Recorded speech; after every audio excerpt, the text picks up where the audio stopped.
अस्सलाम वालेकुम नाज़रीन, आप देख रहे हैं न्यूज़ टॉक। मैं हूं यशमीन जमाल। मुल्क के सबसे बड़े सूबे पंजाब में मौसमियाती तब्दीली के असरात नुमाया नजर आ रहे हैं। पंजाब सूबे का दारुल हुकूमत लाहौर जैसा जदीद शहर आलूदा तरीन शहरों की दौड़ में सर फहरिस्त नजर आता है। जहाँ इस आलूदा तरीन शहर के बासी गर्द आलूद आबो हवा में सांस लेने पर मजबूर हैं, वहीं इस सूबे के करता धरता स्विट्जरलैंड और लंदन जैसे पुरफजा मकाम की ताज़ा आबो हवा में अपना वक्त गुजार रहे हैं। ना सिर्फ मरीम नवाज बल्कि लाहौर से MNA मुंतखब होने वाले और इस मुल्क के 3 बार वज़ीर आज़म रहने वाले नवाज शरीफ भी इन दिनों लंदन में ही मुकीम है। जहां एक जानिब हमें मौसमियाती आलूदगी का सामना है, वहीं दूसरी जानिब सियासी आलूदगी भी अपने जोबन पर है। जिस तरह स्मॉग के बायस दूर तक कोई रास्ता दिखाई नहीं देता, बिल्कुल वैसे ही सियासी आलूदगी के बायस भी हमें दूर तक कोई ऐसा मंजर नहीं नजर आ रहा जिसको देखकर हम ये उम्मीद लगा सके कि हम बतौर कौम सियासी इंतशार के बजाय सियासी इस्तेहकाम की जानिब बढ़ रहे हैं या बढ़ सकते हैं। गो के मुस्लिम लीग नून के सीनियर रहनुमा राना सनाउल्लाह का कहना है कि हुकूमत और अपोजिशन के दरमियान बैकडोर राब्ते जारी हैं, लेकिन ये राब्ते कोई नई बात नहीं। इससे कबल भी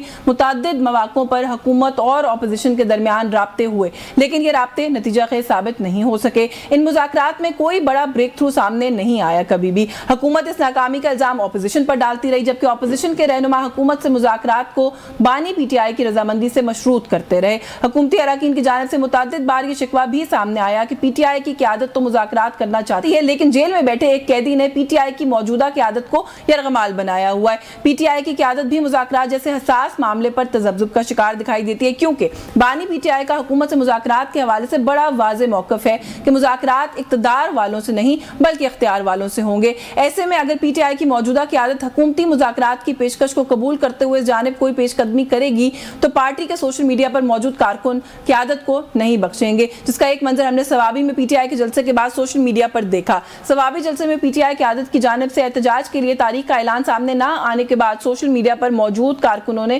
क़यादत पर शदीद तनकीद करते हुए उनके इस इक़दाम को बानी PTI के नजरिए से गद्दारी करार दिया है। जी व्यूअर्स, इन्हीं सभी इशूज़ पर बात करेंगे। हमारे साथ प्रोग्राम में आज इन सभी मामलात पर बात करने के लिए मौजूद है पाकिस्तान मुस्लिम लीग नवाज के सीनियर रहनुमा है, मेंबर है नेशनल असेंबली के राजा कमरुल इस्लाम साहब ने ज्वाइन किया। बहुत शुक्रिया सर आपका, आपके वक्त के लिए। सीनियर रहनुमा है पाकिस्तान पीपल्स पार्टी के रजा हारून साहब मौजूद हैं। बहुत शुक्रिया सर आपका भी, आपके वक्त के लिए। And yet another senior leader of the party Pakistan Tehreek Insaf से राना आतिफ साहब ने ज्वाइन किया। बहुत शुक्रिया राना साहब आपका भी, आपके वक्त के लिए। राना आतिफ साहब, आपसे गुफ्तगू का आगाज कर लूँ क्योंकि अगेन जो आपका सवाबी का जलसा था उसके बाद अभी मेरा पहला प्रोग्राम है इस हफ्ते का। बहुत सारी बात उस जलसे के अराउंड की जा रही थी जहाँ पे अली अमीन गंडापुर साहब ने कहा कि इसके बाद अब हम जाएंगे नहीं जब तक हमारे जो भी मकासद हैं हम वो हासिल ना कर लें। लेकिन उसके बाद जाहिर है कि इमरान खान साहब का ट्वीट भी आया, वो पिक्चर थोड़ी सी क्लियर हुई। लेकिन एक सवाल जो इस वक्त किया जा रहा है वो ये किया जा रहा है कि आप लोग उतना अग्रेसिवली कोई लाहे अमल दे नहीं रहे। क्या उसके पीछे वो फैक्टर तो नहीं है जो राना सनाउल्लाह साहब ने कहा? उन्होंने कहा कि पसे पर्दा ऑपोजिशन से मुज़ाकरात हो रहे हैं हमारे, तो कहीं ये तो रीजन नहीं है कि आप लोगों ने भी थोड़ा सा कहते हैं ना हाथ हौला रखा हुआ है फिलहाल क्योंकि कहीं मुज़ाकरात हो रहे हैं? जी बिस्मिल्लाहिर्रहमानिर्रहीम। याशवीन देखें, ये तो इनको परेशानी लगी हुई है। आपने हुकूमती वज़रा की पिछले जो 4-5 दिन की स्टेटमेंट्स देखी हुई, इनको समझ नहीं आ रही, इनके हाथ पांव फूले हुए हैं। ये कभी एक बात करता है, कोई एक वज़ीर दूसरी बात करता है, तो इनको तो बातों को ज्यादा सीरियस लेने की जरूरत नहीं है। देखें, हम पहले इस बारे में बात कर चुके हैं। देखें, हम चाहते ही हैं कि पाकिस्तान हमारे देखें बुनियादी मकासद हैं क्या। हमारा पहला मकसद ये है, हमारी सारी तमाम तहरीक का, कि पाकिस्तान में रूल ऑफ लॉ होना चाहिए। दूसरा हमारा मकसद ये है कि पाकिस्तान में जो स्टोलन मैंडेट है, जो ये फॉर्म 47 के जरिए जाली लोगों को असेंबली में बैठाया गया, ये जो स्ट्रेंजर्स को असेंबली में बैठाया गया, हम चाहते हैं कि मैंडेट की वापसी हो। और जो फॉर्म 47 के मुताबिक जो लोग जीते थे, लाखों वोटों की जो लीड से लोग जीते थे। सलमान अकरम राजा साहब का क्लासिक केस है, आप फैफन की रिपोर्ट पढ़ लें। सलमान अकरम राजा साहब की लीड 1,15,000 की है और उनको इलेक्शन हरवा दिया गया, एक अननोन बंदे से इलेक्शन। कैसे वापस होगा स्टोलन मैंडेट? यही तो बात है ना कि कोई प्रैक्टिकल। हाँ नहीं, हम तो ये चाह रहे हैं कि जो फॉर्म 45 के मुताबिक, जो एक फॉर्म 45 एक लीगल डॉक्यूमेंट है, उसके मुताबिक रिजल्ट दे दिए जाएं और जो ट्राइब्यूनल के अंदर है, जो भी लीगल फॉरम है, उसके जरिए हमें एक रिलीफ मिले।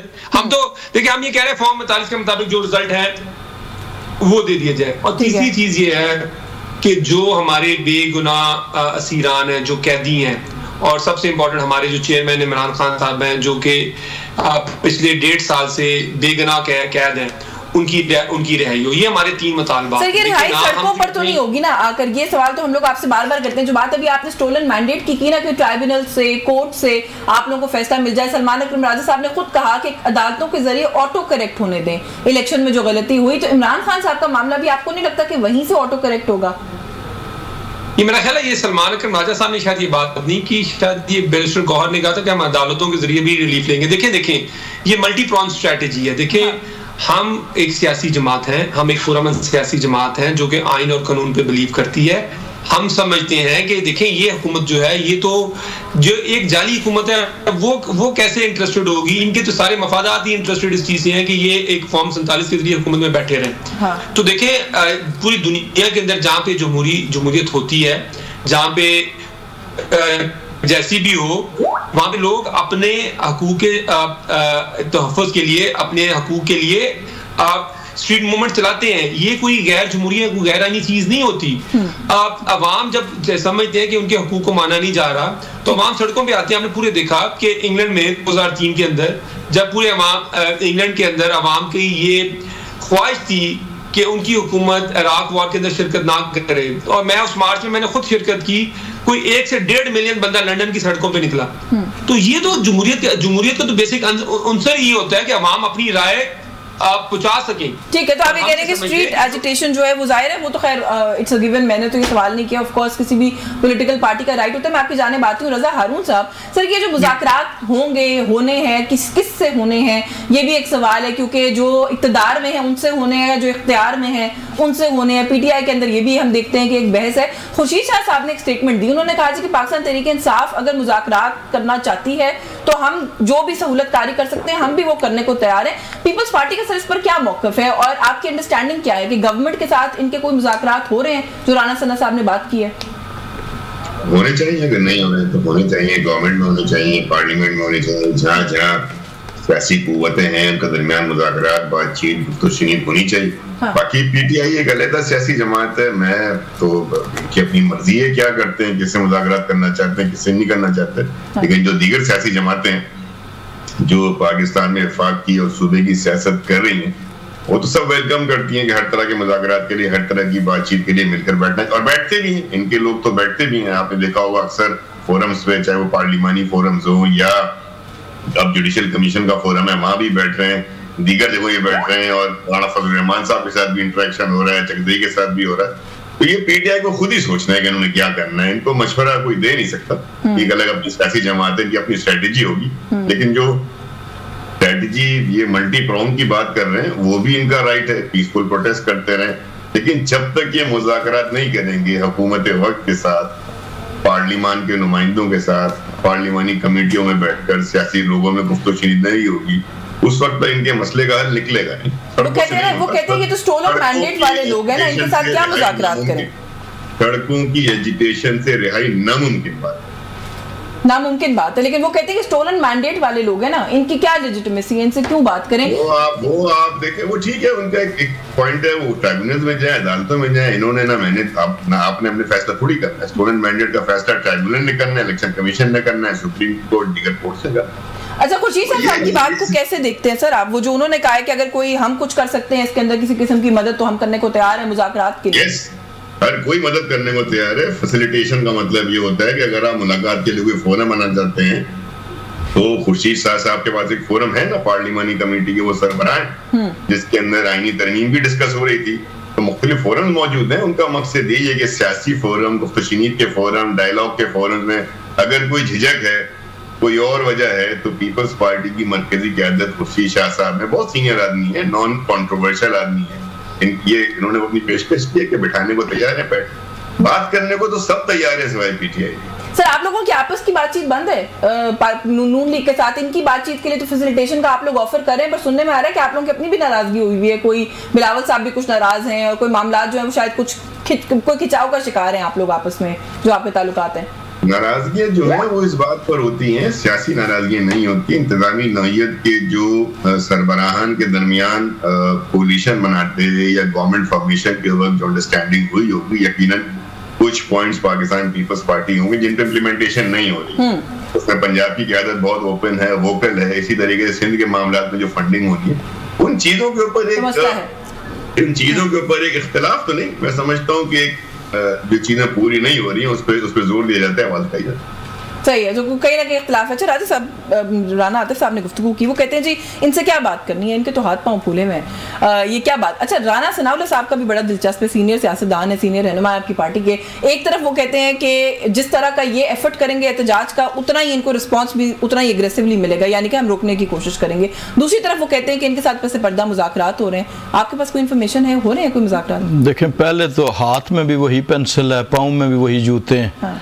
ना हाथ फूले ना पाँव फूले हैं, दोनों चीज़ें ठीक है उसी तरह हैं। दूसरी बात जो आपने कही कि बैकडोर हमेशा हुकूमतों के दरमियान, अपोजिशन के दरमियान वो राब्ते खुले होते हैं। अगर कोई कहता है कि जी ये नहीं होते तो वो गलत कहता है। तारीख में आप देखें, बल्कि असम्बली के अंदर भी पिछले बेंचों पे हम बैठे हुए आपस में गुफ्तगू कर रहे होते हैं और एक दूसरे के साथ अनऑफिशियली सही, not on the party platform, लेकिन मेंबर्स जो हैं वो गुफ्तगू कर रहे होते हैं। तो बैकडोर डिप्लोमेसी चल रही होती है उसको।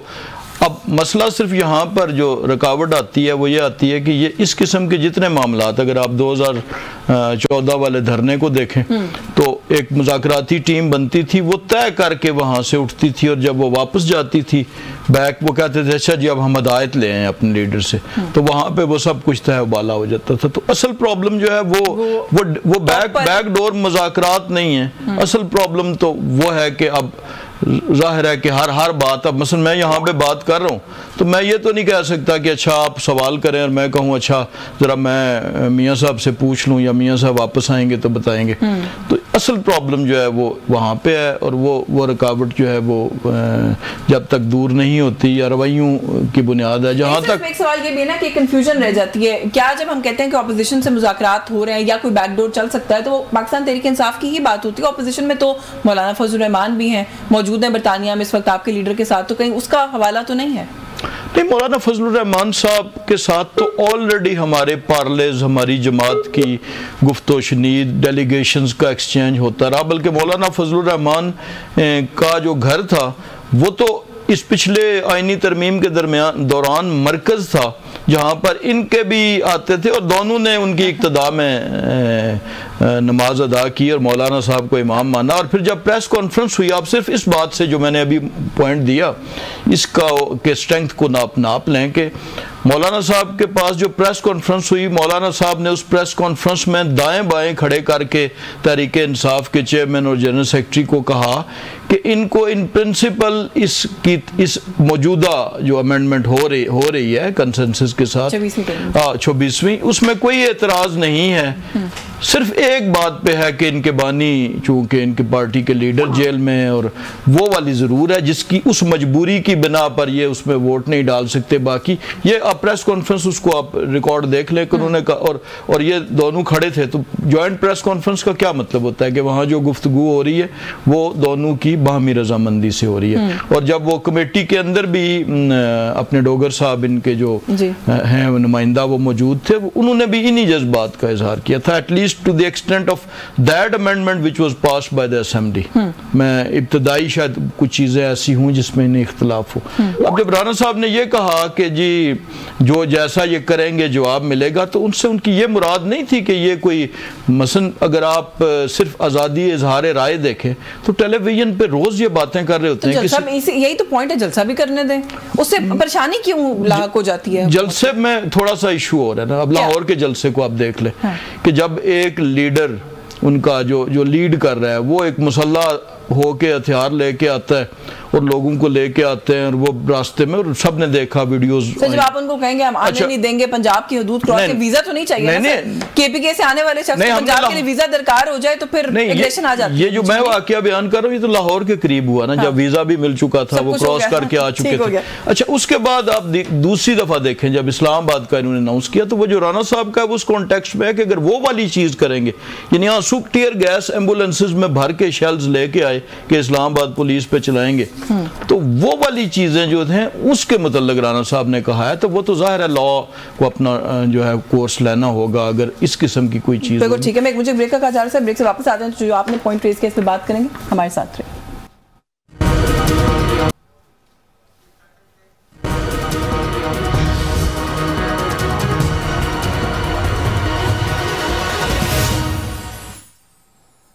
जी वेलकम बैक नाज़रीन। ब्रेक पे जाने से पहले हम बात करते राजा कमरुल इस्लाम साहब ने कहा कि जी मुज़ाकरात की अब जो बैकडोर गुफ्तगू होती है वो तो होती रहती है राना आतिफ साहब, लेकिन ये जो बात कर रहे थे ना राजा साहब, यही एक नुक्ता हम देख रहे हैं कि बार बार सामने आता है कि शायद जो लीडरशिप है ना, टॉप लीडरशिप जिनसे एक्सेस यानी कि खान साहब की बात हो रही है कि वहाँ प्रॉब्लम है, वहाँ बहुत रिजिडिटी है। मैं उसके ऊपर भी आपसे कॉमेंट लेती हूँ, लेकिन थोड़ा सा ये जो आप लोग थोड़ा सा अपना इंटरनल जो मामला है वो भी समझा दीजिए हमें। सवाबी जलसे के अंदर एक्सपेक्ट करा था आपका कारकुन की शायद आप लोग कोई फ्यूचर का लाहे अमल देंगे, जो कि उस वक्त आप लोगों ने नहीं दिया। आपने कहा कि वो खान साहब से पूछ के देंगे, गो कि आपकी तारीख पहले से तयशुदा थी तो पूछा जाना चाहिए था पहले ही खान साहब से। उसके बाद जब एक रिएक्शन आया तो अली अमीन गंडापुर साहब ने कहा जी कि सोशल मीडिया पर जो लोग बैठे हम पर तनकीद कर रहे हैं वो भाड़ में जाएं। सर ये किस किस्म का रिएक्शन है? ये सोशल मीडिया के लोग आपकी वो स्ट्रेंथ हैं जिनके बारे में कहा जाता है कि इनकी वजह से आप लोग इक़्तिदार में आए, इस तरह के अपने कारकुनान को ये कहना कि भाड़ में जाएं? जी देखिए, नहीं, आई थिंक ये थोड़ा सा आउट ऑफ कॉन्टेक्स्ट बात है। ये कुछ सोशल मीडिया के अंदर जो हमारे लोग हैं वो तो हम तो उनको बहुत सराहते हैं, और हमारी जो स्ट्रेंथ है वो इमरान खान साहब भी बार बार कह चुके हैं, और हमारी पार्टी उनको बहुत वैल्यूएबल समझती है। कुछ लोग ऐसे हैं देखें जो कि पोर्ट्रेट तो ये करते हैं कि शायद वो हमारी जमात के हैं, लेकिन वो हमारी जमात के नहीं होते। तो इशारा उनकी तरफ था कि वो जाली सिंपैथाइजर अपने आप को शो करते हो वो करते हैं। देखिए पार्टी की जो पॉलिसी है इसमें कोई शक नहीं है कि सोशल मीडिया बड़ा कलीदी किरदार अदा करता है, तो वो इशारा उनकी तरफ नहीं था। ये कुछ लोग जो पीटीआई के हमायती बन के जाली हमायती बन के ये शो करते हैं कि देखें जी फलानी लीडरशिप ठीक नहीं, फलानी चीज ठीक नहीं। राना साहब तफरीक नहीं ना रहती जब आप ये कहते हैं जी कि जो हम पे तनकीद कर रहा है मैंने आपको तफरीक कर दी है। मैंने आपको इसलिए तफरीक कर दी है कि उनका देखिए जलसे के अंदर सारी चीजें क्या कहते हैं तफसील के साथ बयान नहीं की जा सकती। मैंने आपको पार्टी का ऑफिशियल वर्जन बता दिया कि पार्टी अपनी सोशल मीडिया के लोगों को वैल्यू करती है। कुछ लोग हैं वो हमें पता है, कुछ लोग होते हैं वो अपने आप को पोर्ट्रे पीटीआई करते हैं, लेकिन वो तफरका पैदा करने की कोशिश कर रहे होते हैं। वो दरअसल पीटीआई के होते नहीं है, और कोई हमारे पास कोई ऐसा मैकेनिज्म नहीं है कि हम ये बता सकें कि ये पीटीआई के हैं और ये पीटीआई के नहीं है। लेकिन जो हमारी वही बात समझ में आ रही है कि जो पीटीआई की तारीफ हो तो हमारी है, तारीफ ना हो तो फिर किसी और के हैं। बात तो यही समझ में आई। फिर नहीं, हम कह रहे हैं जो ऑफिशियल सोशल मीडिया टीम है, जो हमारे वॉलंटियर्स हैं, हम उनके मोतरफ हैं। लेकिन कुछ लोग अगर देखें ना, अगर कोई बंदा किसी और का कोई एजेंडा ड्राइव कर रहा और अपने आप को हामी पीटीआई का शो करे और पार्टी के अंदर कुछ फर्क पैदा करे, तो वो पीटीआई का हामी तो नहीं हो सकता ना। कि आपका एक होती है जो आपकी ऑफिशियल टीम है, एक होता है जो आपका एक आम वोटर सपोर्टर है जिसके पास ये राइट है कि वो आज आपके साथ है, कल हो सकता है राजा साहब की पार्टी के साथ हो। मैं उन लोगों के लिए सवाल पूछ रही हूँ कि आपको नहीं लगता कि जेन्युइन तनकीद भी वो आप लोगों पर कर सकते हैं? आप तो बिल्कुल देखें, हम वेलकम करते हैं। रोजाना सैकड़ों मैसेज हमारे तक भी तनकीद के पहुंचाए जाते हैं, हमें भी तनकीद का निशाना बनाया जाता है। हम तनकीद बराए इस्लाह को हमेशा पॉजिटिवली लेते हैं। हमारी पार्टी के इमरान खान साहब तनकीद को जो है जो सोशल मीडिया के ऊपर होती है, हमारी पार्टी के चेयरमैन है, मुल्क के सबसे मकबूल लीडर है, वो इसको बड़ा सीरियसली लेते हैं। वो तनकीद से हम कभी भी नहीं घबराते। हमारी जमात तनकीद से बिल्कुल बड़ी ओपन जमात है, ये खानदानी जमात नहीं है कि अगर आपने हल्की सी भी बात कर दी तो आपकी पार्टी के अंदर आपकी पोजीशन खत्म हो जाएगी। आप इस 40 साल पुराने पार्टी के अंदर वर्कर होंगे, और इसकी बड़ी अनगिनत मिसालें हैं इन जमातों के अंदर। हमारी पार्टी में बड़ी खुली डुली डिबेट होती है, हर इशू को हम देखते हैं। आपकी पार्टी के अंदर बड़े खुले डुले तजादात भी होते हैं राना साहब, जो के सामने आते हैं बार बार। एक तरफ कभी नारा था कि हम कोई गुलाम नहीं है, अब आपके जलसों में अमेरिका का झंडा लहराया जाता है। जब कोई लहरा देता है तो वो जो इजी वे आउट है आप फिर डिसोन कर देते हैं कि ये तो हमारा कारकुन ही नहीं था, पता नहीं किसी और पार्टी ने भेजा था। ये क्या माजरा है? यास्मीन आप बड़ी समझदार हैं। हाँ। देखिए अगर किसी के जलसे के अंदर कोई बंदा कोई झंडा लेके आ जाए, हाँ। तो उससे ये कहां से रिफ्लेक्ट होता है? ये तो कोई शरारत भी कर सकता है। अब हम किसी पार्टी के जलसे के अंदर किसी और मुल्क का झंडा देके भेज दे तो क्या वो उस पार्टी की नुमाइंदगी होगी? हाँ। ये तो हमें पता है कि ये तो किसकी शरारत है? आप लोगों ने पता करवाया? केपी पुलिस के पास है वो शख्स जिसने झंडा उठाया हुआ था, तो कुछ पता लगा कि किसने शरारत करवाई? वो जगह पता लग जाएगा कि आई एम श्योर ये शरारत ही होगी। कॉमन सेंस की बात है कि एक हजारों झंडों के अंदर एक बंदा किसी और मुल्क का झंडा लेके आ जाए, ये तो कॉमन सेंस की बात है। वैसे भी तो वो एक शरारत ही होगी ना। हाँ। तो आप देखें, आप दूसरी चीज में बात कर रहा हूँ कि हमारी पार्टी देखें, हमारी पार्टी का एक ही लीडर है। हाँ। ठीक है, उसका नाम इमरान खान है। ठीक है, और सारे लोग इमरान खान की हदायत पे अमल करते हैं। देखें, जब लीडर जेल में होता है तो एक नेचुरल एक थोड़ा सा होता है कि लोग उसको जो गैप होता है वर्कर और लीडर के दरमियान, लोग उसको जो डिफरेंट मीडिया हाउसेस होते हैं या जो और लोग होते हैं जो कि हमारे मुखालफिन होते हैं, हाँ। वो उसको एक्सप्लॉइट करने की कोशिश करते हैं। लेकिन आप देखें कि वाहिद जमात है कि 2 साल की बर्बरियत के बावजूद, इतना कुछ होने के बावजूद देखिए या जब इनके लीडर जेल में होते थे तो 40-40 लोगों के वफद मिलने जाते थे, वहां पे खाने उड़ाए जाते थे। हमारे तो वो कहते हैं जितनी मुलाकातें खान साहब की को अलाउड है उतनी किसी को कभी नहीं हुई। मैं आपकी जानिब आती हूँ, ब्रेक लेनी होती है मुझे। I want to keep it little quick, मैं रज़ा साहब को शामिल करूं। आप आज जेल मैनुअल निकलवा लें कि जितनी मुलाकातें इन लोगों की हुई, जितनी अस्पतालों में इन लोगों की ये लोग दाखिल हो गए। चलो वैसे कभी वो निकलवा के बाकी कंपेयर करना चाहिए, करेंगे कंपेयर किसी वक्त। मुझे इजाजत है, मैं रज़ा साहब को शामिल कर लूं। ऐसा हुआ कि 2-3 हफ्ते के लिए सॉलिटरी कन्फाइनमेंट में इनमें से इनके किसी लीडर को रखा गया हो, बिल्कुल ठीक है, वकला की एक्सेस ना दी गई हो, 5 दिन तक बिजली बंद रखी गई हो। मुझे बता दें आप कब ऐसा हुआ है। चले मैं आपकी जाने वापस आती हूँ। रज़ा साहब थोड़ा सा इशू को आगे लेकर जाते हैं। अभी आपने भी कहा ना कि पंजाब की जो आपकी लीडरशिप है वो थोड़ी ज़्यादा वोकल भी है। जो इख्तिलाफात आपने कहा कि 2 जमातें साथ होती हैं तो उनके अंदर हो ही जाते हैं। ये अभी जो मामला है, मरीम नवाज साहिबा पाकिस्तान में मौजूद नहीं है, इस चीज़ को लेकर भी आपकी जो लीडरशिप है पंजाब की वो खासी इजहार बरहमी कर रही है। वो कहते हैं कि स्मॉग का यहाँ पर वो हाल है कि यहाँ के लोगों का जीना मुश्किल है, और जो सूबे को चलाने वाली हैं वो खुद जो है वो एक अच्छे मकाम पर जाके शायद इंजॉय कर रही हैं, वो परवाह नहीं कर रही पंजाब की। तो आपको नहीं लगता, लोगों का ये ख्याल है कि आप लोगों के इख्तिलाफात बहुत अरूज पर पहुंच चुके हैं, जहां पर नून लीग आपको सेंटर में कोशिश करिए कि काबीना का हिस्सा बना लिया जाए, लेकिन आप लोग शायद अब उसमें भी इंटरेस्टेड नहीं है? काबीना का हिस्सा बनने की तो शुरू में ही इससे माजरत कर ली गई थी। और जहां तक पंजाब की प्रोविंशियल पॉलिटिक्स का ताल्लुक है, तो जो प्रोविंशियल इश्यूज हैं उसकी रेजोल्यूशन के लिए खास तौर पे स्मॉग का जो मसला है, इससे पंजाब के कई शहर जो हैं वो निशाने पर हैं और बदतरीन हालात हैं। ऐसे में अगर प्रोविंशियल सतह पे सूबाई चीफ एग्जीक्यूटिव सूबे में मौजूद नहीं होगा तो अपोजिशन की जमातें जो हैं या जो कोalition पार्टनर्स हैं वो उन्हीं पे तनकीद करेंगे। वो तो एक बहुत नेचुरल चीज है ना, उसमें कोई इख्तलाफात वाली बात नहीं है। उन्हीं से शिकायत होगी जिनकी जिम्मेदारी है, उन्हीं को ढूंढा जाएगा और ये तनकीद भी होगी कि भाई ऐसे वक्त में आप मुल्क से बाहर क्यों हैं। अब जब तक कि हमें ये ना पता चले कि क्या वजूहात हैं क्यों मुल्क से बाहर हैं, जो खबरें आ रही हैं मैं उन पर कॉमेंट नहीं करना चाहता जिस तरह खबरें आ रही हैं उनकी सेहत के हवाले से, लेकिन ठीक है वो एक सूबाई लेवल का इश्यू है, सूबाई लेवल पे सियासत हो रही है, वो इतनी बड़ी इशू नहीं। लेकिन वो तो सर एक मरियम साहिबा की बात है ना, सेहत की भी अगर हम बात करें, सीनियर मिनिस्टर्स भी 1-2 बाहर हैं, चीफ सेक्रेटरी पंजाब भी बाहर हैं, वो जी। लेकिन इसमें थोड़ा सा एक इजाफा कर दूं, सूबा जो है ना, देखिए सूबे की एक मशीनरी होती है, सूबाई मशीनरी होती है। बस एक आध एक वजीर आला के ना होने से मशीनरी काम करना नहीं रोक देती। पूरा एक महकमा होता है और फिर पावर आके डेलीगेट हुए होते हैं, नीचे मकामी हुकूमतें होती हैं, इदारे होते हैं। तो ऐसा कोई बहुत बड़ा इशू नहीं है कि अगर वो वहाँ बैठी, फर्ज करें कोई बैठा हुआ होता तो उसने स्मोक के लिए प्रैक्टिकली क्या करना, सिवाय इंतजामी तौर पे सरबराही तौर पे अहकाम जारी करने के उन्होंने और क्या करना। सर आप लोगों की शिकायत ना इंतजामी उससे थोड़ी सी ज्यादा लगती है, क्योंकि आपकी पंजाब की लीडरशिप ने ये कहा है जी कि ये मौसमी आलूदगी तो कंट्रोल करने में नाकाम हुए हैं, साथ ही साथ सियासी आलूदगी भी कंट्रोल नहीं हो रही है। इनसे ये कौन सी सियासी आलूदगी है जिसकी तरफ इशारा है? सुबह पंजाब में सियासी तौर पे पीपल्स पार्टी और मुस्लिम लीग जो है वो एक दूसरे के हरीफ है ना, फिर पीटीआई वहाँ मौजूद है, तो वो तो वहाँ तो सियासी जो जंग है वो तो अगले इलेक्शन के लिए हो रही है ना, तो वहां तो पीपल्स पार्टी की क़यादत है, वो जाहिर है कि अपनी तरफ से अपने अवाम को और सूबाई अगर कोई कमी उस पर तनकीद कर रही है। मैं आपसे वो जवाब पेश कर रहा हूँ कि अगर सूबे का वजीर आला ना हो तो उसका मतलब नहीं होता कि चंद दिन अगर वो नहीं है तो इंसानी मामला रुक गए। इंसानी मामला वैसे ही चल रहा है। नहीं रुकने का तो सर खैर कोई नहीं कह रहा, लेकिन यह है कि चीफ सेक्रेटरी भी वहां पर है, चीफ मिनिस्टर भी वहां पर है, सीनियर वजीर भी वहां पर है। बरतानिया में तो प्रैक्टिकली पंजाब बरतानिया से चल रहा है इस वक्त, कोई ना कोई इंस्ट्रक्शन तो टॉप से ही जाती है ना जब आपने किसी जगह को चलाना होता है। कोई मैं नहीं समझता कोई इतना बड़ा इशू है, सिर्फ सियासी इशू हो सकता है पॉलिटिकल पॉइंट स्कोरिंग के लिए, वहां तक तो ठीक है, लेकिन इतना बड़ा इशू नहीं है कि अगर वो वहां पे ये देखे ना आज किस डे एंड एज में बैठे हुए आप, कम्युनिकेशन का एक जरिया नहीं है, कई जरिए होते हैं, मतलब फिजिकली फॉर्मली आपका कहीं होना भी जरूरी है, ऑनलाइन इतने सारे तरीके हैं।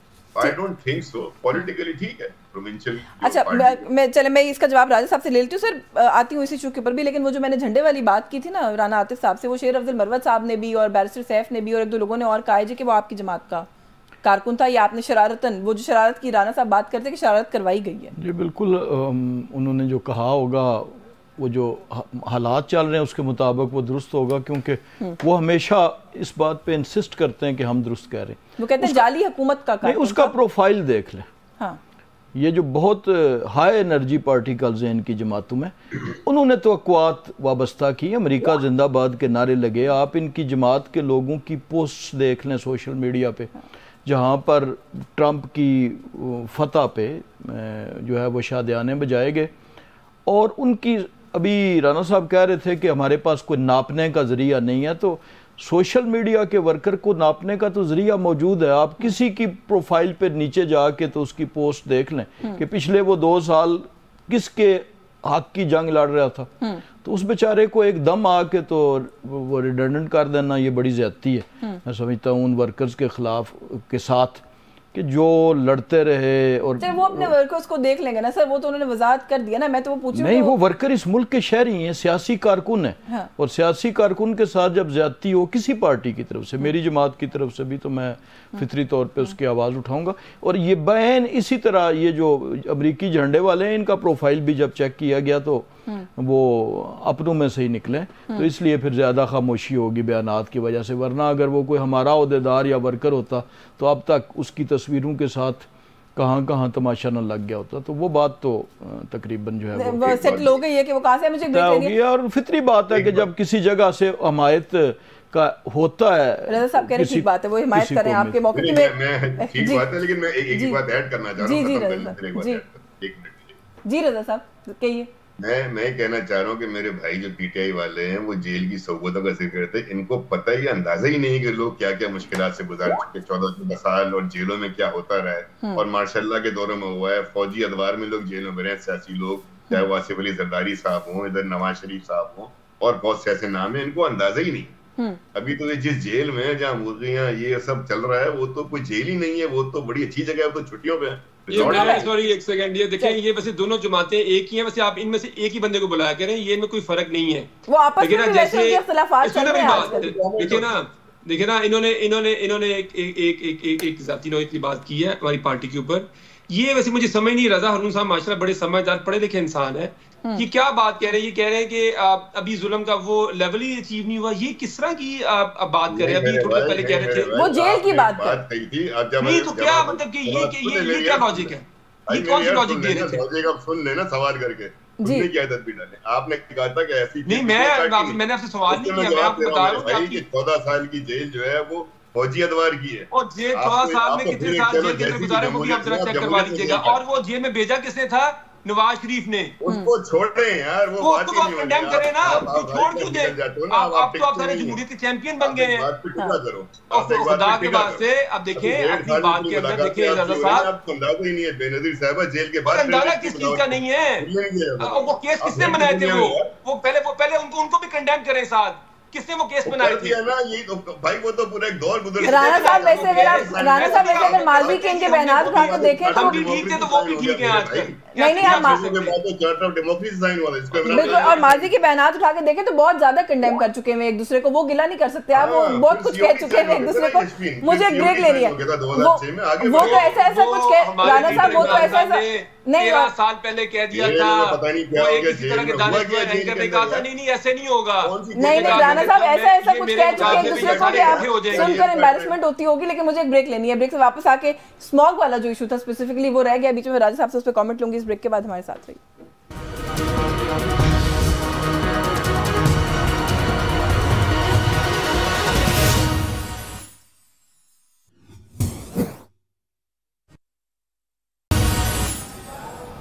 जी वेलकम बैक नाज़रीन। ब्रेक पे जाने से पहले राज साहब जो मैंने बात कही थी कि स्मॉग का जो एक इशू है, सर क्या मैसेजिंग है कि लोग जो है वो लाहौर में एयर क्वालिटी इंडेक्स जो है वो कहाँ जा रहा है, वहाँ पर क्या सूरत हाल है। सूबे को चलाने वाली वो चीफ मिनिस्टर जो कहती है कि मैं हर चीज़ को एक्टिवली खुद देखती हूँ, उन्होंने सोचा कि मैं किसी पुरफिजा मकाम पे चली जाऊँ क्योंकि यहाँ रहना थोड़ा मुश्किल है।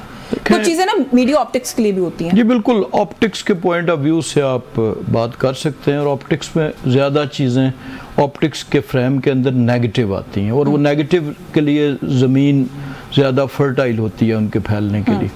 चंद जैसे अभी रज़ा साहब भी कह रहे थे कि अभी कहाँ बैठे हैं राना साहब और कहाँ बैठे हुए हैं रज़ा साहब, तो हम इनसे गुफ्तगू भी कर रहे हैं, हम जो अपना बात है वो चल रही है और आवाम तक पहुंच भी रही है। कहने में अच्छा है, तो कहने में अच्छा है, लेकिन मेरा ख्याल है कि इस तरह हमारे आज भी पंजाब में डिस्ट्रिक्ट वाइज लाहौर से वो चीफ मिनिस्टर जिनका ये क्लेम है कि मैं मोबाइल अस्पताल बना रही हूँ, मैंने अस्पतालों को बेहतरीन फैसिलिटीज प्रोवाइड कर दी है, मैं लाहौर में पूरा मेडिकल का सीन ही रिवैम्प कर रही हूँ, वो अपना एक बड़ा बुनियादी सा इलाज उसी लाहौर से नहीं करा सकती, उन्हें बाहर जाना है। मेरा ख्याल है कि अभी हमारा जो सेहत का निज़ाम है हकीकत में वो एक आम आदमी की खैर अगर आप देखें, अगर नहीं अच्छा तो खैर है, वो तो जा सकता है, लेकिन मरियम साहिबा नहीं जा सकती, मियाँ साहब नहीं जा सकते। देखें, अगर आप हकायक पे चलें, अगर फ़र्ज़ किया थोड़ी देर के लिए, तो कुछ चीज़ों के इलाज जिनके किसी खसूसी बीमारी के यहाँ पर नहीं दस्तयाब, मसलन किसी ज़माने में हमारे पास ऑन्कोलॉजी वार्ड्स नहीं थी, तो अब हैं, तो अब लोग करा रहे हैं, भी रहे हैं और कोई जा भी रहे हैं। तो ये महल ज़ाती हवाले से इस बात को अगर कोई 4 दिन के लिए चला भी जाए तो उसको टारगेट नहीं करना चाहिए। टारगेट की बात नहीं है, तो क्लेम्स के साथ एक्शन को कंपेयर करने की बात है। और जो 2 बातें मैंने सुनी, अगर मेरी नॉलेज ठीक नहीं है तो उसके लिए मैं माजरत चाहती हूँ, लेकिन एक सुना कि गले का इन्फेक्शन है, दूसरा सुना कि शायद थायराइड का प्रॉब्लम है। दोनों कोई लाइफ थ्रेटनिंग ऐसे इश्यूज नहीं है जो पाकिस्तान में ट्रीटेबल ना हो। लाइफ थ्रेटनिंग तो नहीं है, लेकिन हो सकता है जो ट्रीटमेंट की नेचर हो वो यहाँ पे ना हो। अब इसके ऊपर मेरा ख्याल है कि क्या वो जो है वो फर्दर डिबेट की जा सकती है। अच्छा राना आतिफ साहब, ये मुज़ाकरात की क्योंकि बात हमने वहीं से गुफ्तगू का आगाज़ किया था, गवर्नर जो है खैबर पख्तूनख्वा साहब के, उन्होंने क्लेम किया है, वो कहते हैं जी कि एस्टैब्लिशमेंट के साथ मुज़ाकरात एस्टैब्लिश हो चुके हैं पीटीआई के, और बुशरा बीबी जो है वो मुज़ाकरात कर रही हैं आपके बिहाफ पर। देखिए, पहले तो मैं रिस्पॉन्ड करूंगा कि ये जो बात कह रहे थे, ये हमें हमारी कोई उम्मीदें वाबस्ता नहीं है। खान साहब ने कहा कि मैं इस मुल्क के अंदर के इस निज़ाम से ही बाहर निकलूंगा, जेल से किसी और की तरफ हम नहीं देख रहे। पहली बात तो बुखारी साहब क्यों गए हैं अमेरिका? अगर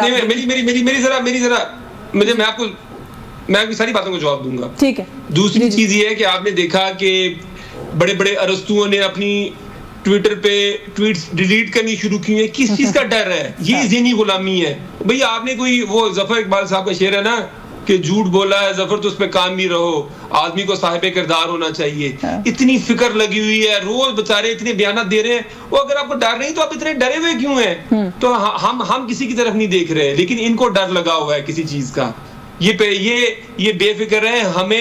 हम इस मुल्क के लिए सियासत कर रहे हैं, हमारा जीना मरना हमारे लीडर का, वो बार बार कह चुका। खान साहब तुझे कह चुके मेरा नाम परमानेंट ईसीएल में डाल दे, मैंने इस मुल्क से जाना ही नहीं है।